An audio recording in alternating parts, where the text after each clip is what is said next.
I have an encore. I'll do an encore for you if you want. Encore would be like an extra 5 minutes. Like if somebody said, all right, that's been my time, I've been Mike Coppolino, then I'm done. But then then they say, oh, thank you for showing up. Let me applaud some more. Come on out and tell another joke. Is this your lift coming up or anything? No. You don't have no lifts? All right. I don't even have a bank. You don't have anything like that? All right. Well, the thing is this. I'm free, man. I know. I know. But it is the thing. I want to make it in Hollywood. That's my big goal, is to make it in Hollywood. Not as a comic, because look at me, I'm terrible. I mean, I'm on the streets doing jokes. This is a horrible thing. Just walk. Yeah, people just walk by. They don't care. But I want to write movies. I mean, my ultimate goal, my bucket list, is this. I want to urinate in a police car and not get caught. I want to pee in a police car. I want to pretend I'm drunk and just pee through my pants. Then they just pick me up and put me in there and it's not assault. Like, that'd be a great thing. That's a goal in life. The other thing I want to do, like later on in life, I want to get an ass tattoo to my face, and an ass tattoo to my face, and a face tattoo to my ass, so I can get into a freak show. I want to do that so I can retire. You know, because retirement's going to suck. I mean, if I do that, it's pretty easy. Holy shit! That's rad. That's pretty amazing, actually. All right, but the other thing is this. I want to write a satanic movie. I want to produce a satanic movie that gets 0% on Rotten Tomatoes. A terrible satanic movie. Like a worst Exorcist movie ever. We're very, very bad. That's what I want to do. That's what I want to do. Because it's so easy. You see Caligula? Well, anybody can do it. I mean, you want to get something that gets done on January release. So I have this movie idea. I want to do a movie about a man who inherits a parrot. It's a man who inherits a parrot from his rich, eccentric uncle. All right?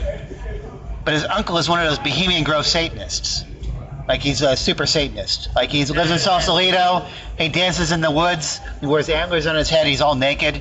He does all these things. He has billions of dollars. He's like a super evil guy with billions of dollars. And he has this parrot. He has a parrot. And his nephew, he dies, and he passes the parrot on to his nephew. And his nephew has to take care of this parrot in order to inherit the billions of dollars. But his nephew has latent schizophrenia. So he doesn't know whether the parrot is talking to him or not and telling him all this devil shit.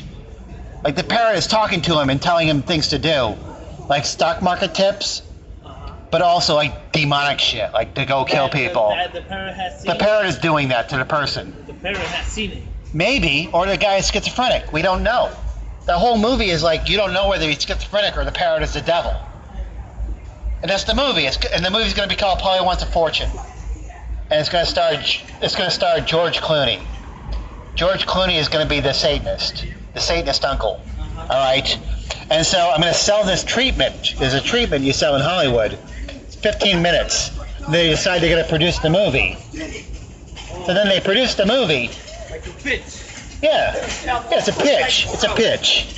All right? And then you get like $25,000. Well, he's got to do his thing. You get $25,000 from the pitch. And then what I'm going to do is I'm going to take that $25,000 and make the movie I really want to make. The movie I really want to make, my bucket list movie, which is the movie about me auditioning parrots for the movie. I want to audition. I mean, he has to do it. I want to audition hundreds of parrots. I want to audition them because, you know, I want to see a bunch of people with like parrots on sticks in my waiting room, just talking to parrots, preparing them for the role. And then I want them to come into my room, my casting couch. Hidden cameras. Yeah, and all this stuff is going to be in there. And I want their parrot to look satanic. Like, can you make your parrot look satanic? Does it have the right angle of eye and beak? Is it mangy enough? Can it raise its crest and lower its crest? How old is he? I'm not going to even ask that because that's like age bias. I just want the parrot to look evil enough, but I want to evaluate the parrot to see if he has range. Acting range. You know, can your parrot be bitey but also lovey on command? Because your parrot has to lie in the movie. He has to lie to people. He has to be all like this and like cute and everything and then evil. You know, your parrot has to have range, acting range. And so I'm going to evaluate this pool of people, open call of people in Hollywood. And then I'm going to boil it down to like 50 parrots and their wranglers, which is the funny shit because all these people have been training the parrots for years. Years and years. They're as crazy as the parrot. The parrot is looking at these people like, what the fuck am I doing? Yeah. Look at my perverted life. You know, it's like that's the whole thing. I'm a freak. Yeah. And the parrots are going to be in there, all right, your parrots have the right look, they have range. I got to see how smart your parrot is. So I want you to train your parrot to say invest in blood. Train your parrot to say invest in blood for this satanic movie, because if he could say that, it's his catchphrase. He's like the Arnold Schwarzenegger of parrots, you know, for this whole thing. And then we can map out his voice and make movie magic with it. So it's serious. You gotta really work at this. So it's more than just. Yeah, and so they go to their houses and we document them training their parrots to say invest in blood.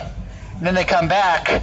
And then they all try really hard, and they start complaining because, like, there's some people are Christians, and they're complaining because their parents are in a satanic movie and they want more money. You know, things like that. You know, my morals are being violated. Give me more money. I'm violated by this open call. There's all these people in here, amateur parrots. And eventually I'll select a guy. I'm going to select a guy who comes in there, and his parrot doesn't say anything. But he thinks his parrot is saying all this shit. And he's going to be the guy for the movie. It's going to be this guy. It's going to be fucking AC/DC. The fucking AC/DC guy talking to his parrot. And I'm going to say, Eureka. I'm going to say, Eureka, I found the perfect parrot. And that'll be the end of the movie. I'll be covered in parrot bites. I won't give a shit. I'll have parrot fever. I'll be like fucking crazy as the other people that are in there. And that's the movie. That's the movie. It's going to be called Polly Wants a Fortune. The movie, the real movie. Polly Wants a Fortune. Yeah, but that's not the movie I really want to make. The movie. We have a parrot called Polly. Polly. There's all parrots called Polly, but Polly Wants a Fortune. But that's not the movie I want to make. The movie I really want to make is a movie about me moving to Belize and doing cocaine with Woody Harrelson. You did cocaine with Woody Harrelson? No, that's my movie. That's the movie I really want to make. It's just me doing cocaine with Woody Harrelson for the rest of my life. And the movie is going to be called Early Retirement. Early Retirement. With all the money I make from those two movies that I scammed Hollywood. And my ultimate goal is not to make a movie in Hollywood. It's to take all the money. Take all the money and make Hollywood in Belize. That's the ultimate goal of everything. It's my grand scheme. Move Hollywood to Belize, because Hollywood sucks. All right? And besides, Belize has real pyramids. We need to film over there. I mean, that's where the film needs to happen. Belize, the country, right? That's where the saucers are going to land. That's where we get the real film. Right? Where the flying saucers land. When they come back. I don't know. Anyways. It'll be, well, I don't know. I mean, by that time, this place will be covered in disease and slavery. So, I mean, we gotta get out while the getting's good.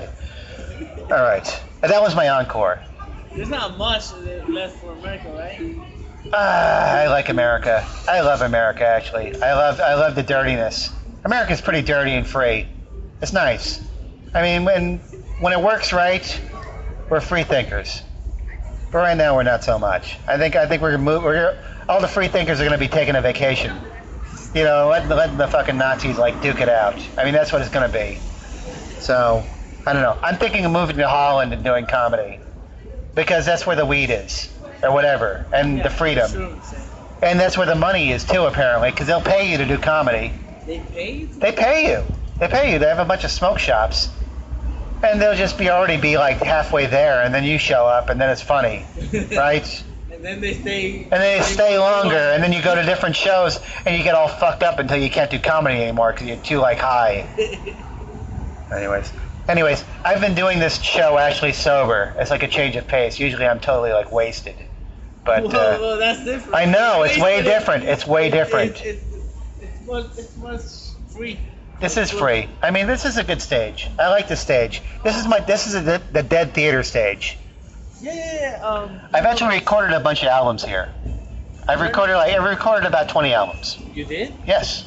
Yeah. Bernard Shaw used to say the play was a success. It was a success. It was. The people, not so much. But that always happens. People always pass by. I play on the street too. So Yeah. My concert was good. People, well, there were not so many around, but That's the way it is, though. That is the way it is. How long do you usually play? Do you usually play? How many songs do you got? Like for an hour and a half. That's pretty good. When do you usually play? Like Where? When do you usually play? Like Every now day, or all day. every day? Yeah. That's pretty good. I was playing earlier. I need to play all days. I know. Well, you're getting better. Yeah, So that's good.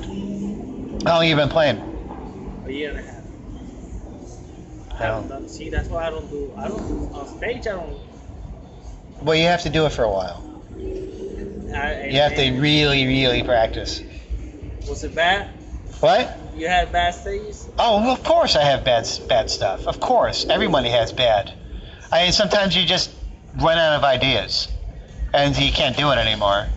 But you know, look at this. I mean, look at all this equipment. I can't run out of ideas now. There's too much shit going on.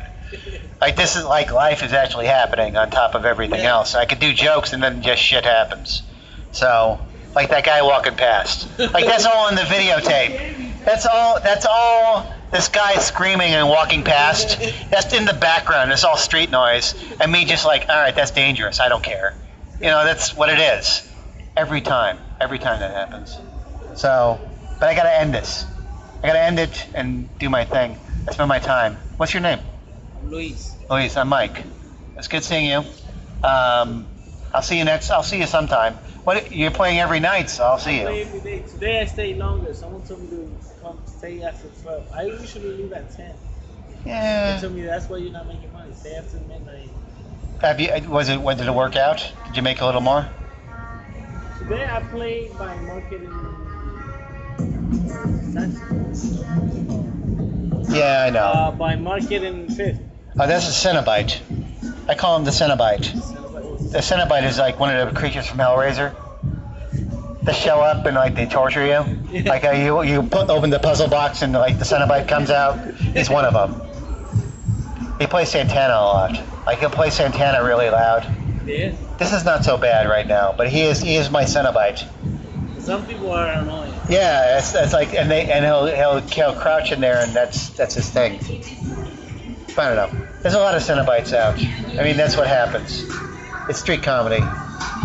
Mike, right? Mike, yes. I'll see you around. I'll see you. Yeah, it's good seeing you. Yeah. All right. And thank you. I mean, that's been a recording. That's been my time. I've been Mike Coppolino. This has been like the free toilets show. I mean, we got video of these toilets and the graffiti and everything, and that was like authentic. So thank you. Thank you for listening. That's been my time. Enjoy the night. And I don't know. I'll see you tomorrow or whatever. Another show. Thank you.